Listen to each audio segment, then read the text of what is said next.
um trabalho que fala sobre o Instituto Nacional de Estudos e Pesquisas Educacionais Anísio Teixeira, o INEP, da disciplina Política e Estado da Educação, da professora doutora Thaís. Componentes do grupo são Alex, Arielle, Letícia e Tata. Mas para a gente poder entender a criação do INEP, precisa se voltar no tempo. Eu começo então pelo Manifesto dos Pioneiros da Escola Nova e Anísio Teixeira. O manifesto, ele almejava como um dos pontos de partida a escola totalmente pública, gratuita, laica, mista e obrigatória, em que se pudesse garantir uma educação comum a todos, colocando homens e mulheres frente à igualdade de aprendizagem, possibilitando uma oportunidade de todos terem a mesma educação, retirando-se o gênero e a classe social.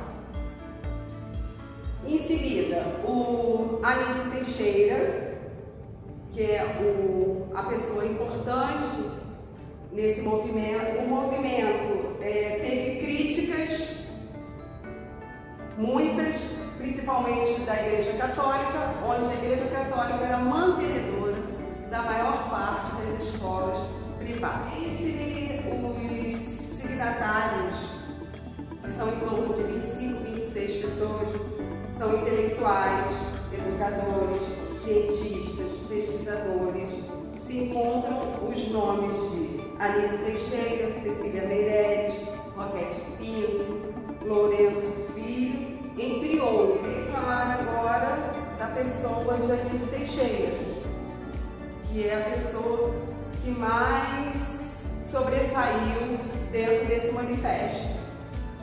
Brasileiro, baiano, de Caetés, jurista, intelectual, educador, um dos criadores da Escola Pública do Brasil. Esteve à frente do INEP por 12 anos.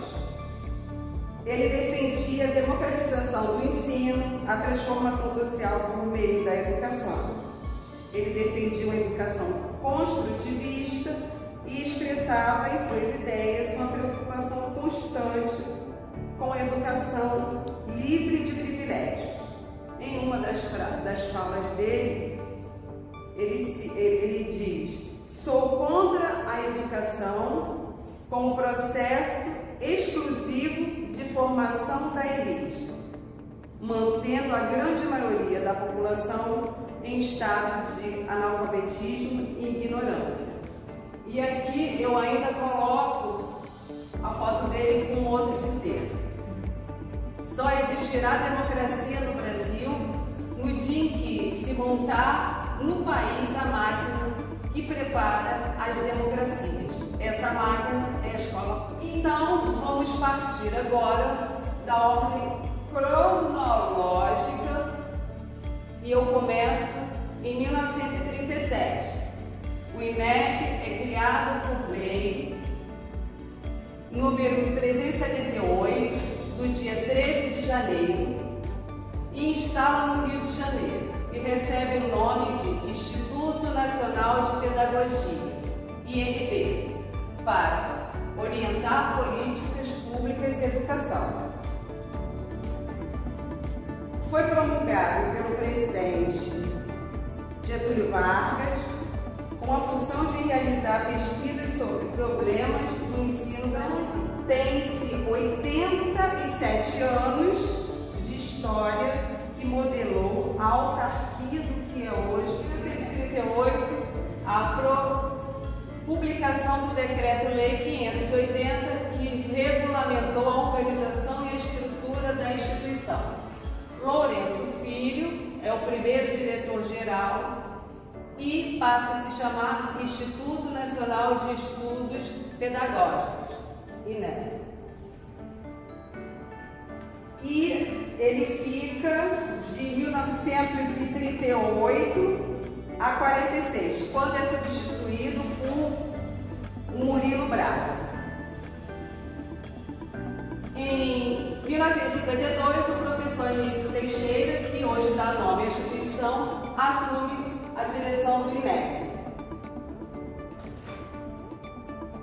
Em 72, o Instituto torna-se um órgão autônomo, passando a ser denominado Instituto Nacional de Estudo e Pesquisas Educacionais. Em 1976, é criado a logomarca do INEP. O INEP é transferido para Brasília e extingue-se o CBPE. Eu vou explicar aqui o que é o CBPE. Tá? Ele é transferido para Brasília e a senhora Maria Mesquita de Siqueira assume o Instituto e tem a incumbência de extinguir o CBPE. Ele é o Centro Brasileiro de Pesquisa e Estudo. O INEP se instala no MEC, em Brasília, em 1979. Em 1992, no governo Collor, vem a crise e ele quase é extinto.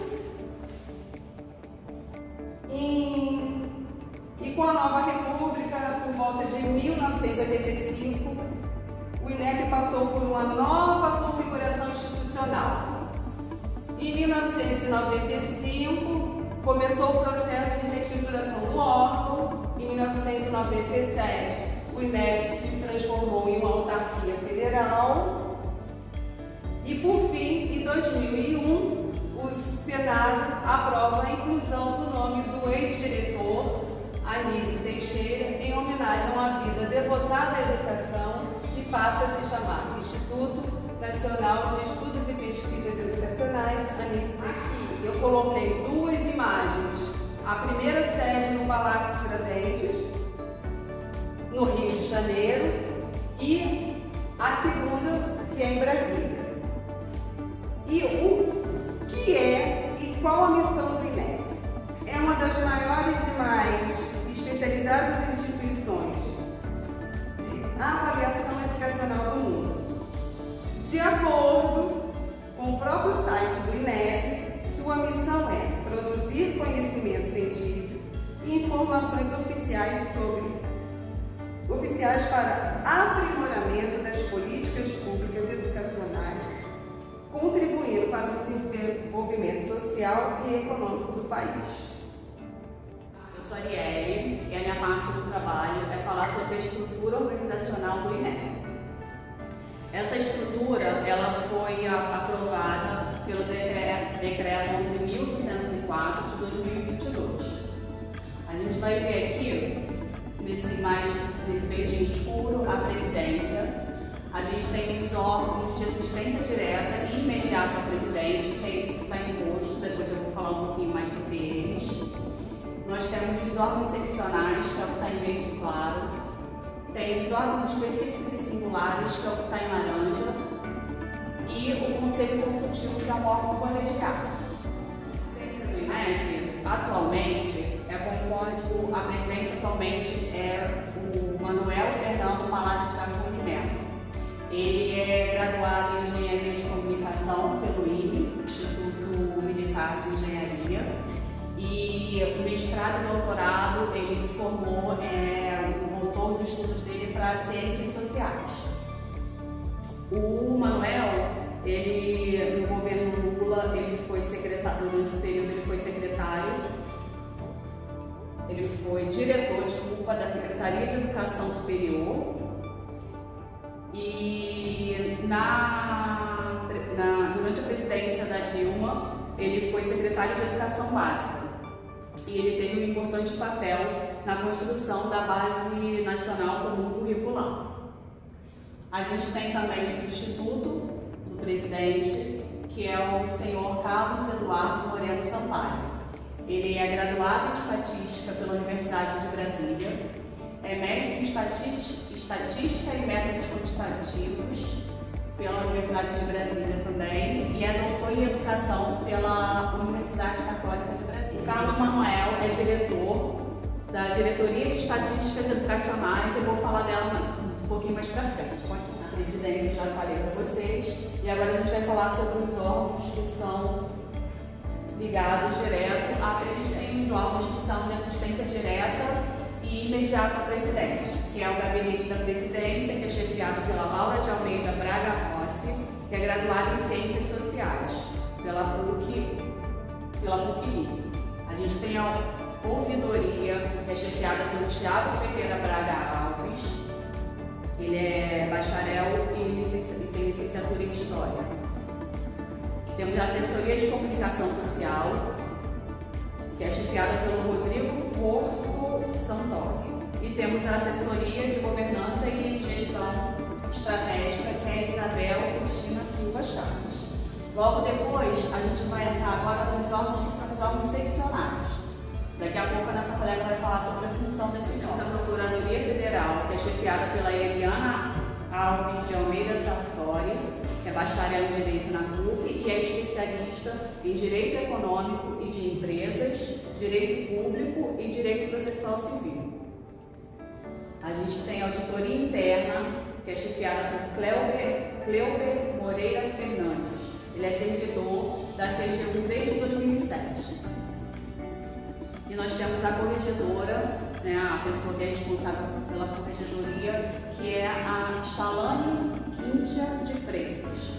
Ela é formada em Direito e tem especialização em Processo Administrativo e Disciplinar e Sindicância e em Direito Administrativo.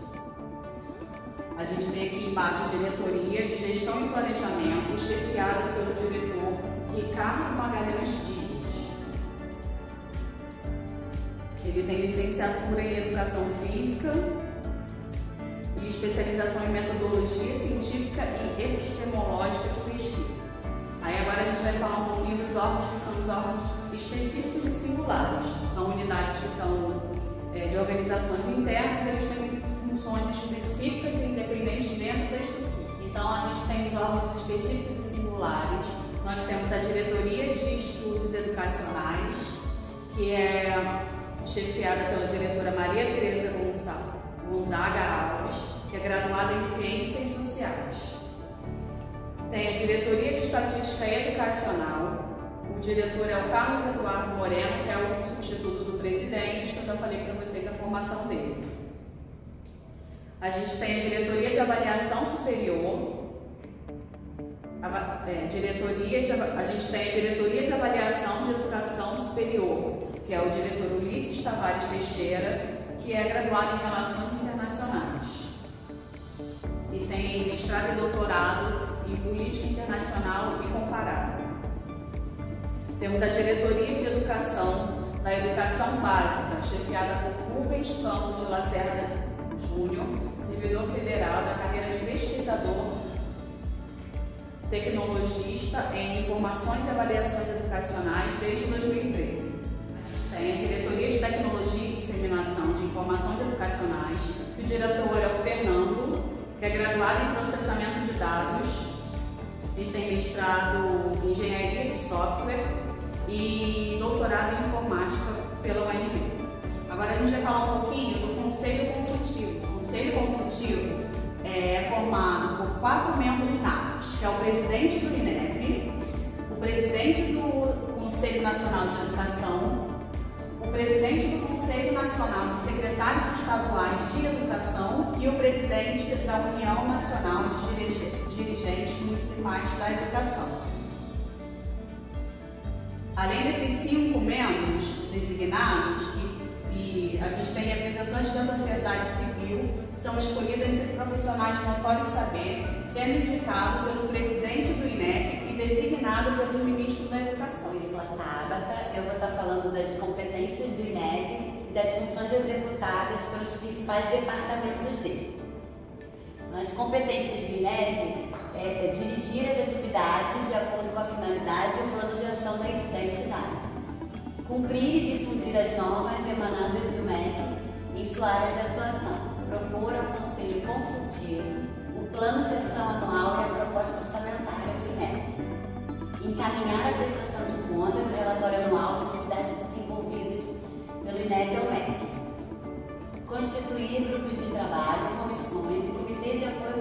executivo, designando seus membros observando a legislação pertinente.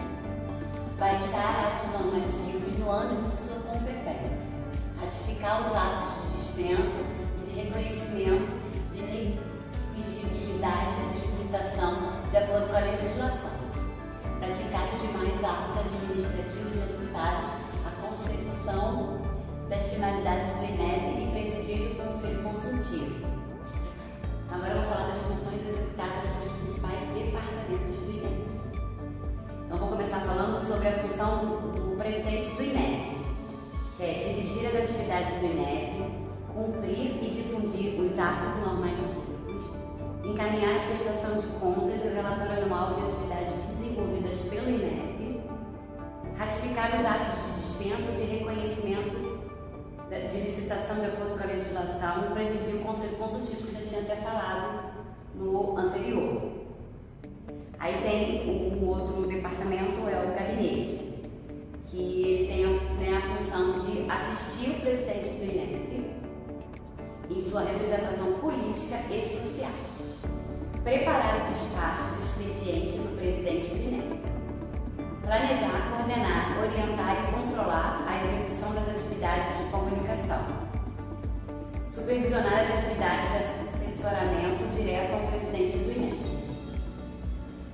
O próximo departamento é a ouvidoria. Tem a função de receber, apurar e dar encaminhamento a pedidos de acesso à informação, sugestões, elogios, simplificações, solicitações, reclamações e denúncias feitas por cidadãos e servidores. O outro departamento é a assessoria de comunicação social, que tem a função de planejar, coordenar, executar as atividades de comunicação social, de jornalismo, de publicidade e de relações públicas, gerir o conteúdo do portal institucional da internet, da intranet e das redes sociais do INEP, planejar, coordenar e organizar eventos e o cerimonial no âmbito do INEP. O próximo departamento é a assessoria de governança e gestão estratégica. Tem a função de coordenar e supervisionar o planejamento estratégico e institucional do INEP, monitorar a execução dos projetos estratégicos do INEP em articulação com as unidades competentes, coordenar e supervisionar em articulação com as unidades competentes as atividades relacionadas à inovação de processos e ao desenvolvimento organizacional. Planejar, organizar, secretariar e acompanhar as atividades do Conselho Consultivo. O próximo departamento é a Procuradoria Federal. Tem a função de representar judicial e extrajudicialmente o INEP. Exercer as atividades de consultoria e de assessoramento jurídico no âmbito do INEP e aplicar, no que couber, o disposto no artigo 11 da Lei Complementar número 73, de 10 de fevereiro de 93. O próximo departamento é a Auditoria Interna, que tem a função de examinar a conformidade legal dos atos de gestão orçamentária, financeira, patrimonial de pessoal de mais sistemas administrativos e operacionais. Examinar a legislação específica e as normas correlatas e orientar sobre a sua observância. Depois vem a Corregedoria, que tem a função de propor ao órgão central do sistema de correição do Poder Executivo Federal medidas que visem a definição, a padronização, sistematização e a normatização dos procedimentos operacionais atinentes à atividade de correição.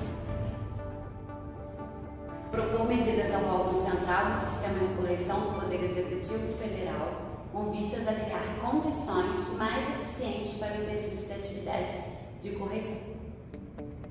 Pois tem a Diretoria de Gestão e Planejamento, que tem a função de planejar e gerenciar no âmbito do INEP a execução das atividades relacionadas com o sistema de Administração dos Recursos de Tecnologia da Informação, SISP, Administração Financeira Federal, Contabilidade Federal, Gestão de Documentos de Arquivo, SIGA, Organização e Inovação Institucional do Governo Federal, CIORG, Pessoal Civil de Administração Federal, CIPEC, Planejamento de Orçamento Federal e Serviços Gerais, o SIG.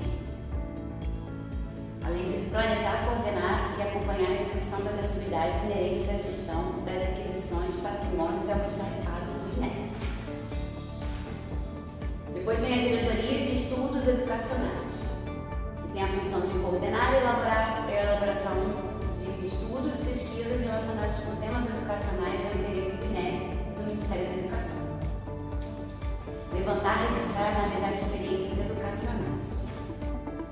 Depois nós temos a Diretoria de Estatística Educacionais, que tem a principal função de propor, planejar, programar e coordenar ações com vistas ao levantamento, ao controle de qualidade, ao tratamento e à produção de dados e estatísticas de educação básica e da educação superior.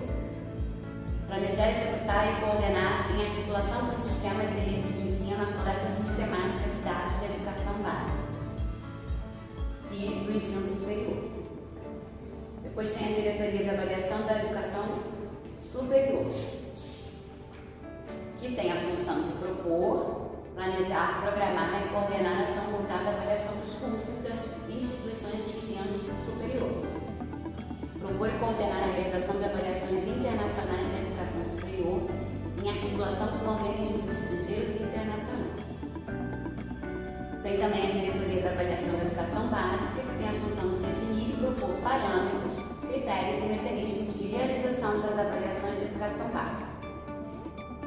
Definir e propor parâmetros, critérios e mecanismos para o estabelecimento de processos de certificação de competências.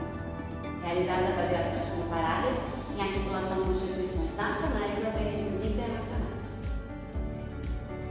Aí tem a Diretoria, que é a última, de Tecnologia e Disseminação de Informações Educacionais, que tem a função de planejar, propor e desenvolver mecanismos, instrumentos e produtos de disseminação e documentação de informações educacionais do INEP. Organizar e sistematizar dados e informações relacionadas às áreas responsáveis pelos processos de coleta, de estudos de avaliação educacional.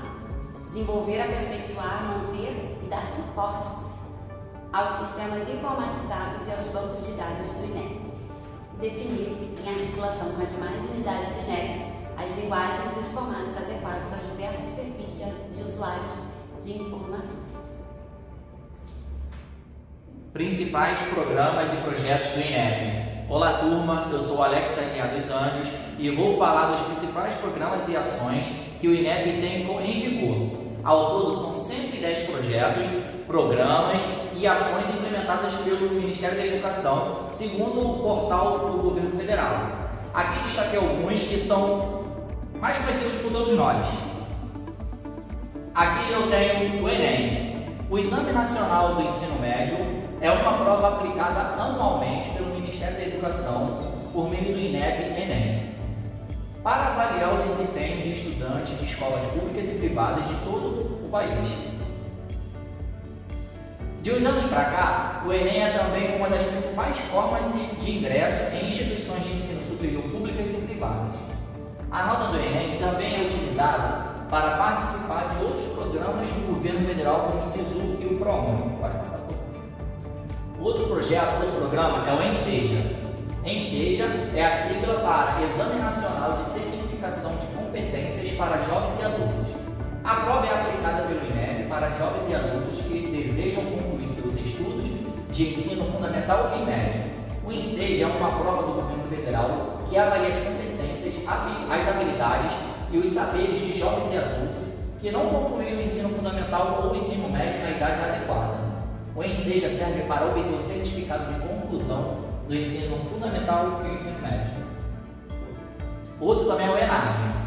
O ENAD avalia o rendimento dos alunos dos cursos de graduação, ingressantes e concluintes em relação aos conteúdos programáticos dos cursos em que estão matriculados. O exame é obrigatório para os alunos selecionados e condição indispensável para a emissão do histórico escolar. A primeira aplicação ocorreu em 2004 e a periodicidade máxima de avaliação é trienal para cada área do conhecimento. Pode passar. Fundeb. O Fundo de Manutenção e Desenvolvimento da Educação Básica e de Valorização dos Profissionais da Educação, Fundeb, atende toda a educação básica da creche ao ensino médio. Substituto do Fundef, que vigorou de 1997 a 2006, O Fundeb está em vigor desde janeiro de 2007. Antes ele era o Fundef, que era só recursos para a valorização dos profissionais e desenvolvimento da educação básica, só para o ensino fundamental. A partir de 2007 foi ampliado para toda a educação básica. É um importante compromisso da União com a educação básica, na medida em que aumenta em 10 vezes o volume anual de recursos federais. Além disso, materializa a visão do sistema educacional, financiando todas as etapas da educação. Pode passar. Outros aqui também importantes que eu destaquei: PDE, Plano de Desenvolvimento da Educação, IDEB, Índice de Desenvolvimento da Educação Básica, FIES, Financiamento Estudantil, ProUni, Programa Universidade para Todos, PIBID, PNE, ProESTEJ, que é o Programa de Extensão Universitária, Olimpíadas de Matemática, Olimpíadas de Língua Portuguesa e Programa Dinheiro Direto na Escola, que é o PDDE. PROCAM, Educação Quilombola. Esses são alguns que eu destaquei para a nossa apresentação. Oi pessoal, eu sou a Letícia Caruso e eu vou falar um pouquinho sobre o INEP e o setor privado. Pegando um pouquinho do gancho do nosso amigo Alex, né, nos slides anteriores, a gente tem o Enem. Com a nota alcançada no Enem, o estudante ele pode ingressar tanto numa faculdade pública quanto em uma faculdade particular, né? Esse ingresso pode ser através de programas de bolsas e financiamento estudantil em instituições privadas ou através do processo do ingresso direto, né? Então, o estudante ele pode fazer o Enem e utilizar essa nota alcançada no Enem para entrar diretamente numa instituição privada sem precisar fazer um vestibular próprio. E aí, indo para a parte dos programas, projetos de financiamento e ingresso, a gente tem o Programa Universidade para Todos, o ProUni, né, que oferta bolsas de estudo integrais e parciais, né, então oferta bolsas de 50% ou de 100% nos cursos de graduação e sequenciais de formação específica em instituições de educação superior privadas. Aí o ProUni ele tem alguns critérios, alguns requisitos, algumas regrinhas, né? Que são ter participado de uma das 2 edições do Enem, ter tido uma média mínima de 450 pontos, mais 5 provas e não ter zerado a redação. E ainda tem, para se obter a bolsa integral, a renda familiar bruta mensal per capita deve ser de até um salário mínimo e meio para poder conseguir a bolsa integral. Para a bolsa parcial é até 3 salários mínimos. Os candidatos devem ter cursado o ensino médio em escola pública ou como bolsista integral em escola particular ou parcialmente em ambas. Ou seja, essa é uma outra regra também, né? Ter cursado o ensino médio em escola pública integralmente ou então ter sido bolsista com bolsa integral numa escola privada. Pessoas com deficiência ou professores da rede pública para cursos de licenciatura em pedagogia também podem se inscrever, sem exigência de limite de renda para os professores, que é ótimo para a gente. Um outro programa que a gente vai ter é o Fundo de Financiamento Estudantil, o FIES. O FIES é um programa do Ministério da Educação e Cultura, né, do MEC, instituído pela Lei 10.260 de 2001, que oferece financiamento a estudantes de cursos superiores não gratuitos com avaliação positiva pelo Sistema Nacional de Avaliação da Educação Superior, o SINAES, em instituições privadas participantes. O FIES Social, criado pela Resolução 58 de 2024, visa atender estudantes de baixa renda, reservando 50% das vagas em cada edição e oferecendo até 100% de financiamento está inscritos no CadÚ com renda per capita familiar de até meio salário mínimo. Para se inscrever, o candidato deve ter participado do Enem desde 2010, com média mínima de 450 pontos nas provas e nota superior a 0 da redação, e não ter sido treineiro, além de possuir renda familiar mensal bruta per capita de até 3 salários mínimos. Então, o FIES ele também vai ter requisitos, né, para o estudante poder participar, poder entrar nesse fundo de financiamento estudantil,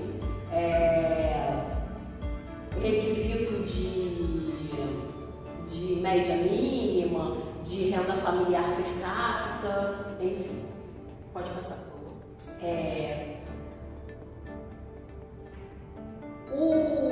As faculdades particulares, as instituições particulares de ensino superior, elas podem também utilizar as notas do Enem, as provas do Enem, para poder se aproveitar dos dados e resultados, né? Empresas que atuam na área educacional podem ter interesse nos dados e resultados produzidos pelo INEP, uma vez que tal instituto avalia tanto instituições particulares quanto públicas. Tais dados são valiosos para o planejamento de estratégias de mercado, desenvolvimento de produtos educacionais e orientação de investimentos no setor educacional. Então, esses programas, né, o Enem, os programas que eu citei, eles são bem interessantes para o setor privado, porque através deles o setor privado consegue captar mais alunos. Que eu botei, né, algumas imagens do FIES, ProUni e tal. O nosso trabalho ele foi todo baseado no site do INEP, né, no gov.br. Todas as informações elas podem ser visualizadas no portal. E é isso, espero que vocês tenham gostado e entendido pelo menos um pouquinho sobre como é o funcionamento do INEP. Beijo, até lá!